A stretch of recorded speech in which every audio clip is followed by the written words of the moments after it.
Hallelujah. पतरस अपने दिल से चिल्ला के प्रभु को कहता, मुझे बचा। पतरस प्रार्थना करता है, लेकिन कैसी प्रार्थना करता है? पतरस ये नहीं कहता, कादरे मुतलिक खुदा हम तेरा शुक्र करते हैं, तू जो ज़मीन और आसमान को बनाने वाला है, हम तेरे हजूर में आते हैं। ऐसी दुआ नहीं करता पतरस। पतरस ये भी नहीं कहता है, हमारे बाप तू जो आसमान में, तेरा नाम पाक माना जाए। पतरस चिल्लाता है, पतरस के अंदर से हूक निकलती है।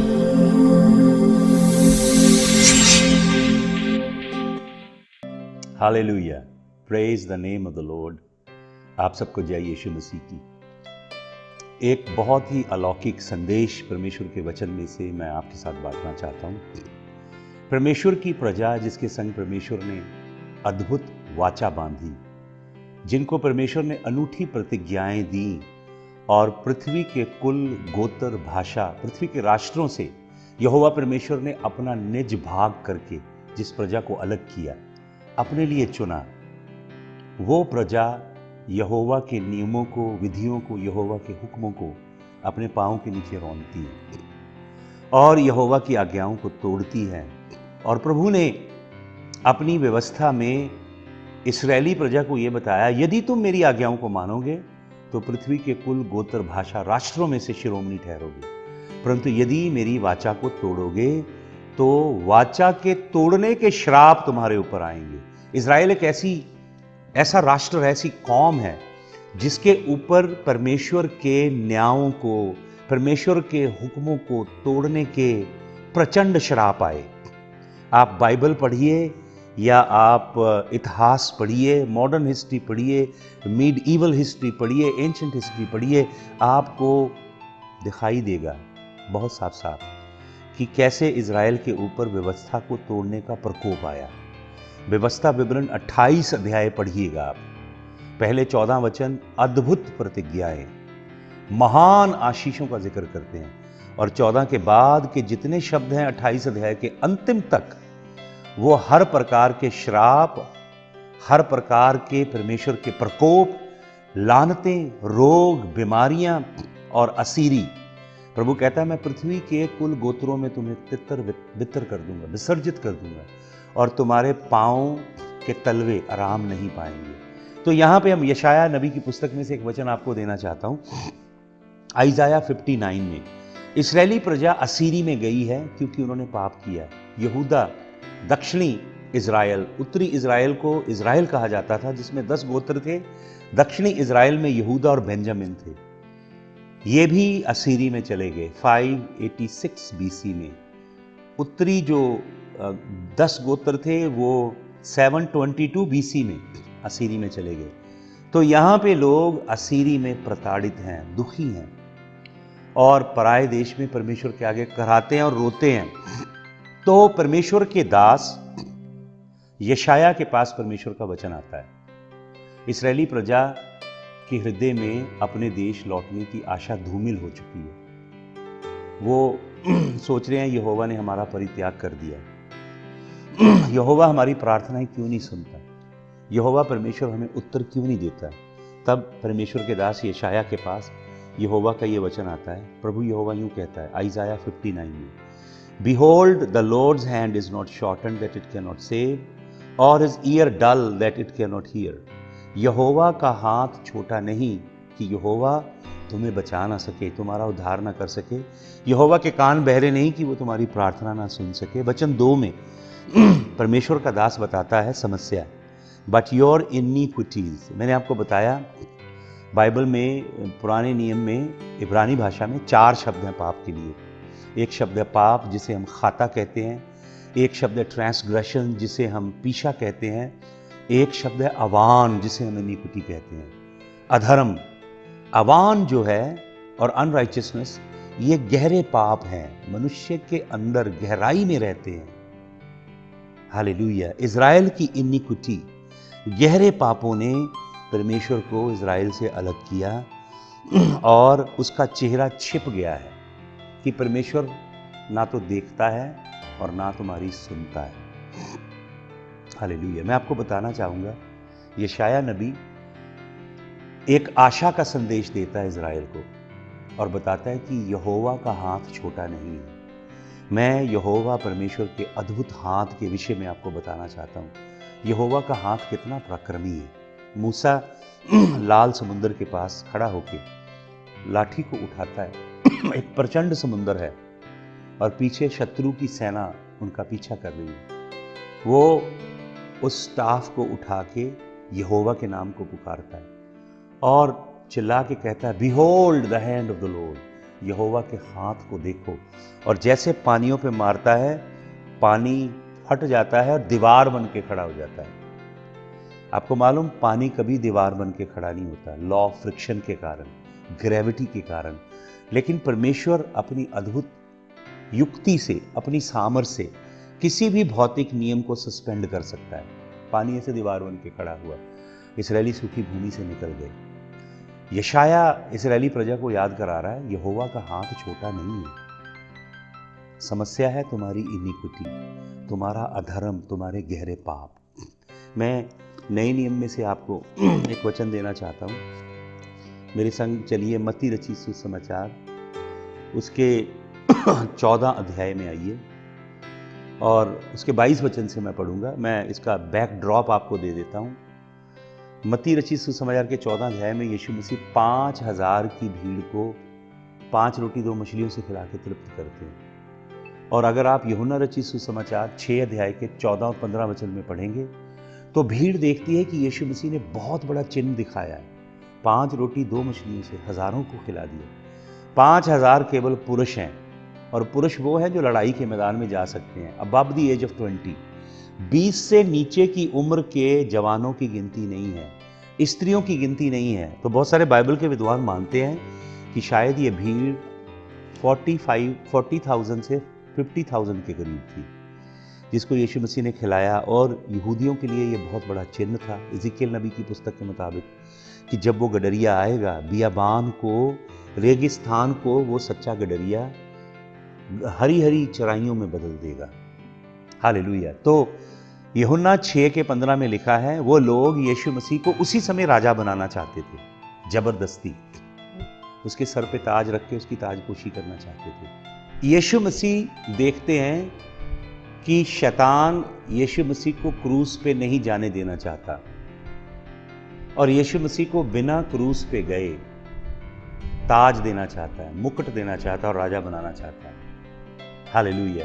यीशु मसीह क्रूस के द्वारा क्राउन लेना चाहता है। क्रूस की अद्भुत मृत्यु के बाद पाताल को और मौत को हरा के कुंजियां वापस लेने आया है पृथ्वी पे। मृत्यु को मृत्यु देने और अधोलोक की कुंजियां वापस लेने आया है प्रभु यीशु मसीह। हालेलुया। तो यीशु मसीह क्या करते हैं, यहाँ यूहन्ना मत्ती रचित सुसमाचार के 22 अध्याय को अगर आप पढ़ेंगे, यहाँ लिखा, immediately he made the disciples get into the boat and go before him to the other side. यीशु मसीह अपने चेलों को नाव में बिठाते हैं और अपने चेलों को विवश करते हैं, मजबूर करते हैं। जो ग्रीक वर्ड है यहाँ पे, उसका मतलब है ही कंपेल्ड द डिसाइपल्स। चेलों को मजबूर किया कि वो नाव में बैठ जाएं। चेले बैठ गए और यीशु मसीह खुद भीड़ को विदा करने लगा। भाई और बहनों, हमारा यीशु मसीह आज के सेलिब्रिटी प्रचारकों जैसा नहीं है, जो स्टेज के पास महंगी गाड़ी में आते हैं, प्रचार करते हैं। जब उनके चेले लोग भेंटें इकट्ठी कर लेते हैं और सामग्री बेच लेते हैं लोगों को, उससे पहले ही वो गाड़ी में बैठते हैं और फुर्र हो जाते हैं। यीशु मसीह भीड़ को विदा करता है, भीड़ से मिलता है। उसके बाद जब उसने भीड़ को विदा किया, he went up on the mountain by himself to pray. यीशु मसीह प्रार्थना करने चला गया पहाड़ पे। यीशु मसीह ने देखा कि शैतान भीड़ के अंदर आके यीशु मसीह को क्रूस पे जाने से रोकना चाहता है। तो यीशु मसीह पिता की संगति में गया प्रार्थना करने। और when evening came he was there alone. जब सांझ हुई, यीशु मसीह पहाड़ पे चढ़ गया और पहाड़ पे चढ़ के अकेला प्रार्थना कर रहा है। बट अब यीशु मसीह ने दूसरी तरफ अपने चेलों को भेज दिया है कि तुम जाओ। चेले गलील की झील में हैं, और गलील की झील का सबसे लंबा एक साइड से दूसरी साइड का जो स्ट्रेच है वो लगभग 18 मील का है, जिसे हम 30-32 किलोमीटर कह सकते हैं। तो चेले जा रहे हैं नाव को ऐसे ऐसे खेवते हुए, लेकिन क्या हो रहा है भाई और बहनों, यहाँ पे लिखा है but the boat was by this time a long way from the land. जो कश्ती है वो काफ़ी अंदर चली गई समुंदर में, लेकिन beaten by the waves for the wind was contrary. लेकिन जो नाव है चेलों की वो आगे नहीं बढ़ पा रही। क्यों? क्योंकि सामने से आंधी बह रही है। हालेलुया। और वो आंधी चेलों को आगे जाने से रोक रही है। यीशु मसीह ने चेलों से कहा कि नाव में सवार होके दूसरे किनारे पहुंच जाओ, पर आंधी चेलों को जाने नहीं दे रही। और यीशु मसीह पहाड़ पे पिता के सानिध्य में प्रार्थना कर रहा है। तो देखिए इसका 25 वचन यहाँ लिखा है, and in the 4th watch of the night he came to them. चौथे पहर, ये जो चौथा पहर है ये सुबह के 3 बजे से शुरू होता है और 6 बजे तक चौथा पहर रहता है। यीशु मसीह मुझे नहीं मालूम 3:30 बजे आया, लेकिन जब सांझ हुई तब यीशु मसीह पहाड़ पे गया। पूरी रात यीशु मसीह पिता के संग बातें करता रहा। हालेलुया। पूरी रात यीशु मसीह पिता की हजूरी में संगति करता रहा। और 3:30 या 4 बजे, मुझे नहीं मालूम एग्जैक्टली, 4th वॉच लिखा है, यीशु मसीह पहाड़ से उतरा। पहाड़ के साथ समुंदर का तटीय इलाका है, वो रेतीले इलाके पे चलता रहा और चलते चलते समुंदर के ऊपर चलने लगा। वो समुंदर जिसके अंदर बहुत खतरनाक आंधी बह रही थी, तूफान चल रहा था, उस समुंदर के ऊपर यीशु मसीह ऐसे चलता है मानो कोई मनुष्य भूमि पे चल रहा हो। हालेलुया। और यीशु मसीह चलते चलते चेलों के पास आ रहा है। और कल्पना कीजिए अभी अंधेरा है, बहुत गहरा अंधेरा है। इस तरफ चेले ऐसे ऐसे नाव चला रहे हैं, सामने से शायद 500 गज की या 800 गज की दूरी पे यीशु मसीह, चेलों को ऐसे लग रहा है जैसे कोई परछाई समुंदर के ऊपर चलती आ रही है। यहाँ पे लिखा है, but when the disciples saw him walking on the sea, they were terrified and said, this is a ghost. चेलों ने दूर से देखा, एक साया दिखाई दिया उन्हें। अभी अंधेरा है, समुंदर के ऊपर एक साया चलता आ रहा है, और चेले डर गए, बुरी तरह से डर गए और चिल्लाए डर के कारण, और कहने लगे शायद कोई भूत चला आ रहा है। हालेलुया। पर क्या लिखा है 27 वचन में, but immediately Jesus spoke to them saying, take heart, it is I, do not be afraid. यीशु मसीह क्या बोलते हैं? इब्रानी हिब्रू में है वर्ड हाइया अशर हाइया। जब मूसा यहोवा परमेश्वर से पूछता है, जिस झाड़ी को आग लगी है, कि प्रभु परमेश्वर आपका नाम क्या है, तो यहोवा उसे कहता है हाइया अशर हाइया, मैं जो हूं सो हूं। हालेलुया। यूहन्ना रचित सुसमाचार में प्रभु यीशु मसीह 7 बार ये बात कहते हैं। क्या कहते हैं प्रभु यीशु मसीह? मैं हूं, I am the greatest, I am is the Lord Jesus Christ. Yeshu मसीह अपने आप को कहते हैं आई एम। यीशु मसीह ने कभी नहीं कहा आई वॉज। यीशु मसीह कभी नहीं कहेंगे I will be. Of course he is the one who was, who is and who will be. पर यीशु मसीह हमेशा कहते आई एम, मैं हूं। हालेलुया।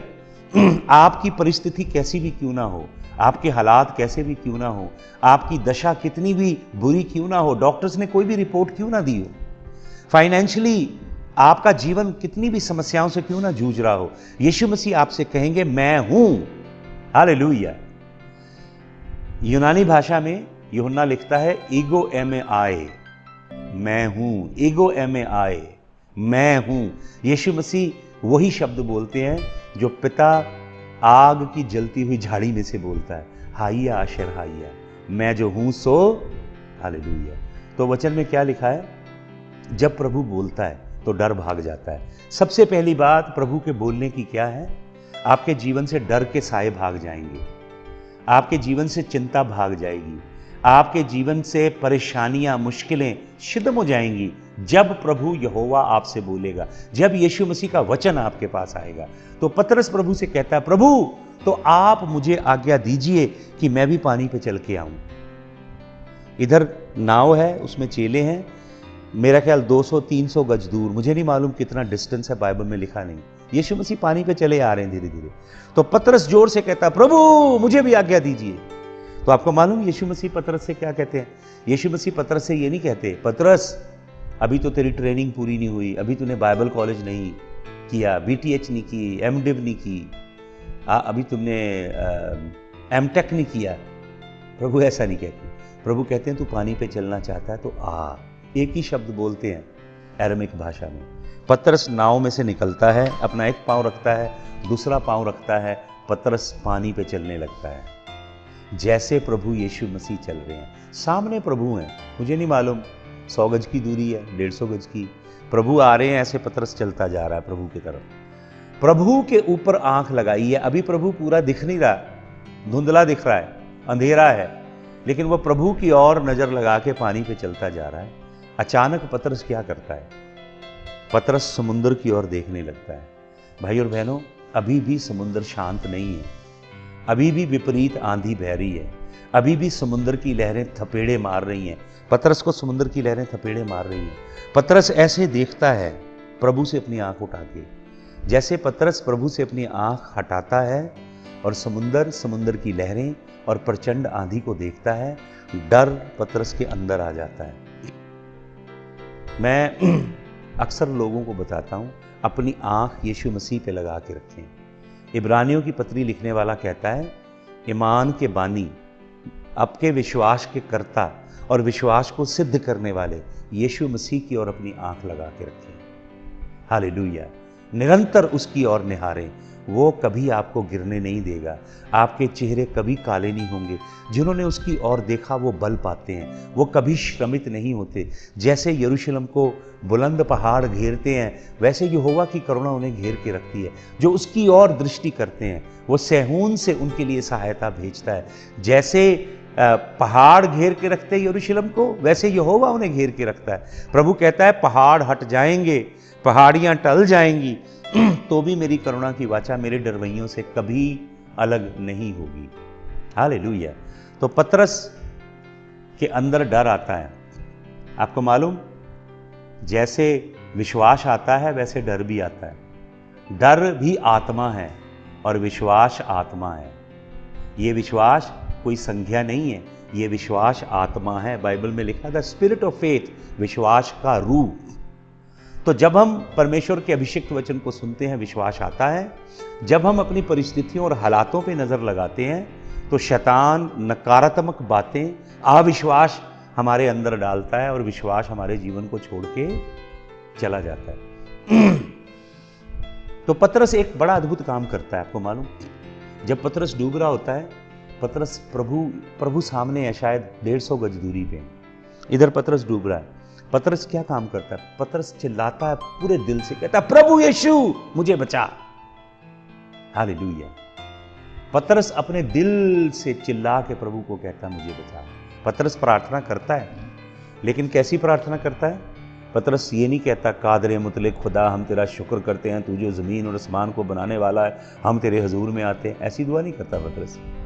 पतरस ये भी नहीं कहता है, हमारे बाप तू जो आसमान में, तेरा नाम पाक माना जाए। पतरस चिल्लाता है, पतरस के अंदर से हूक निकलती है। अब आप कहेंगे, पतरस तो मछुआरा है, पतरस को तो गलील के झील का चप्पा चप्पा मालूम है। भाई और बहनों सुने ध्यान से, गलील का जो समुंदर है, झील है, ऐसा किन्नजरत की झील के जैसी कोई झील नहीं है जमीन पे। क्यों?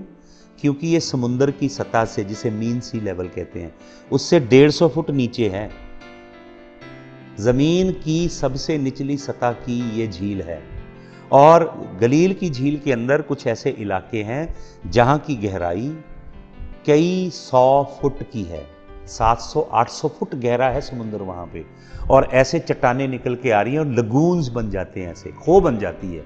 अगर वहां पे पतरस डूबेगा तो पानी उसको नीचे खींच के ले जाएंगे और वो बच नहीं पाएगा। हालांकि वो बड़ा तगड़ा मछुआरा है, पतरस को मालूम है मैं मर जाऊंगा। तो पतरस चिल्लाता है, पतरस के दिल से हूक निकलती है। यह है प्रार्थना। प्रार्थना शब्दों का खेल नहीं है, प्रार्थना दिल की हूक है। वो पुकारता है, प्रभु सामने आ रहे हैं, पतरस दिल से पुकार के कहता है, प्रभु यीशु मुझे बचा। और आपको मालूम बाइबल में क्या लिखा है? बाइबल में लिखा है, प्रभु खड़े हैं, शायद 200 गज की दूरी पे हैं, 150 गज की दूरी पे हैं, प्रभु वहीं खड़े हैं समुंदर पे। इधर 200 गज दूर पतरस डूब रहा है, प्रभु वहीं से अपना हाथ बढ़ाते हैं ऐसे। ग्रीक शब्द है एक्टिनो, जिसका मतलब है Jesus stretched forth his hand. Yeshu Masih ने अपना हाथ लंबा कर दिया, ही इलोंगेटेड हिज हैंड। प्रभु वहीं खड़े हैं। जब पतरस प्रभु के आगे चिल्लाता है तो प्रभु वहां पे खड़े डर के मारे पैनिक करते भागते हुए नहीं आते, मैं जाके पतरस को बचा लूं। प्रभु वहीं खड़े हैं शान से, प्रभु वहीं से अपना हाथ लंबा कर देते हैं ऐसे। हालेलुया। प्रभु की भुजा ऐसे लंबी होनी शुरू हो जाती है और प्रभु का हाथ कहाँ पहुंचता है? जहां पे पतरस डूब रहा है, और प्रभु पतरस को ऐसे पकड़ते हैं। एक ही हाथ से 100 किलो का होगा वो बंदा, 100 से भी ज्यादा होगा। प्रभु एक ही हाथ से उसे उठा के समुंदर में से खड़ा कर देते हैं। देखिए, प्रभु खुद पानी पे खड़े हैं और बहुत दूर खड़े हैं, शायद वहीं से अपना हाथ बढ़ाते हैं। यूनानी शब्द है एक्टिनो, उसका हाथ लंबा होने लगा। Hand of the Lord began to elongate, प्रभु का हाथ बड़ा होने लगा, क्योंकि प्रभु का हाथ छोटा नहीं है। यहोवा का हाथ छोटा नहीं कि वो आपको बचा ना सके। यहोवा का हाथ पराक्रम से, सामर्थ से, शक्ति से भरा हुआ है। वो पहुंचेगा जहां आप डूब रहे हैं। जिस परिस्थिति में, जिस हालात में पाप के दलदल के अंदर धंस रहे हैं, संसार के प्यार के समुद्र के अंदर डूब रहे हैं, संसार की अभिलाषा के समुद्र में गोते खा रहे हैं, कौन से समुद्र में आप डूब रहे हैं, प्रभु का हाथ वहीं पहुंचेगा। शर्त है आप दिल से उसे पुकारिए, हृदय की गहराई से उसे पुकारिए। धर्मों से बाहर निकलिए, रिचुअल, ट्रेडिशंस, परंपराओं से बाहर निकलिए, प्रभु के संग रिश्ता बनाइए, प्रभु को ढूंढिए, प्रभु को तलाश कीजिए। उसका हाथ छोटा नहीं। यहोवा कहता है, यहोवा परमेश्वर कहता है यशायाह के वसीले, मेरा हाथ छोटा नहीं है। हालेलुया। आपकी परिस्थिति कैसी भी क्यों ना हो, प्रभु के लिए कुछ भी नहीं है। वो अपना हाथ बढ़ाएगा और आपको निकाले। उसने पतरस को निकाला, दोबारा समुद्र पे खड़ा किया। फिर पतरस चल के प्रभु के पास गया। प्रभु ने फिर बहाल कर दिया उसको। प्रभु ने उसको ये नहीं कहा आगे से मत चलना, तुझे समुद्र पे चलना नहीं आता है। प्रभु ने उसके अविश्वास के लिए उसे डांटा, उसे कहा, अल्प विश्वासी, तूने क्यों संदेह किया। और वचन में पता क्या खूबसूरत बात लिखी है? खूबसूरत बात ये लिखी है, पतरस फिर चल के गया यीशु मसीह के पास। फिर पतरस और यीशु मसीह दोनों समुद्र पे चलते हुए नाव में बैठ गए जाके। शायद पतरस के कंधों पे प्रभु ने ऐसे हाथ रखा और दोनों चल के गए। हालेलुया। प्रभु आपको बहाल करेगा, रिस्टोर करेगा और पानियों पे चलना सिखाएगा। आपके जीवन की विकट परिस्थितियों के पानियों पे प्रभु आपको चलना सिखाएगा। हालेलुया। तो भाई और बहनों, अपनी आंख प्रेरितों पे, अपनी आंख नबियों पे, अपनी आंख प्रचारकों पे, अपनी आंख पासवानों पे, अपनी आंख सिखाने वालों पे मत लगाइए। अपनी आंख विश्वास के कर्ता और सिद्ध करने वाले यीशु मसीह पे ही लगाइए। वो अपने हाथ को बढ़ा के आपको जिस भी समुद्र में डूब रहे हैं वहां से निकाल देगा। आइए प्रार्थना करें। प्रभु, हम तेरा धन्यवाद करते हैं। Father, may this word reach to the hungry hearts, and may this word inspire and challenge your people, and may they understand the majestic, unlimited power in your hand, that your hand can do anything and absolutely anything. For your hand is not short that it will not rescue your people, neither are your ear dull that you wouldn't hear. But the problem is the iniquity, the sin of your people. May your people relinquish sin and turn to you, Lord. Hallelujah. पाप और अधर्म को छोड़ के तेरी प्रजा तेरी ओर लौटे, पाप और अधर्म का परित्याग करके तेरी ओर लौटे और तेरे चेहरे की खोजी हो, तो तू अपना हाथ बढ़ा के छुएगा। हम तेरे जलाली और सामर्थी हाथ के लिए प्रभु तेरा धन्यवाद करते हैं, तेरी महिमा करते हैं। प्रभु, जितने लोग अभी ऑनलाइन तेरा वचन सुन रहे हैं या जितने लोग बाद में तेरे वचन को सुनेंगे, एक एक से तेरा आत्मा बातें करे। यीशु मसीह तेरे जलाली नाम में इस प्रार्थना को हम मांगते हैं। आमीन, आमीन, हालेलुया। सबको जय यीशु मसीह की।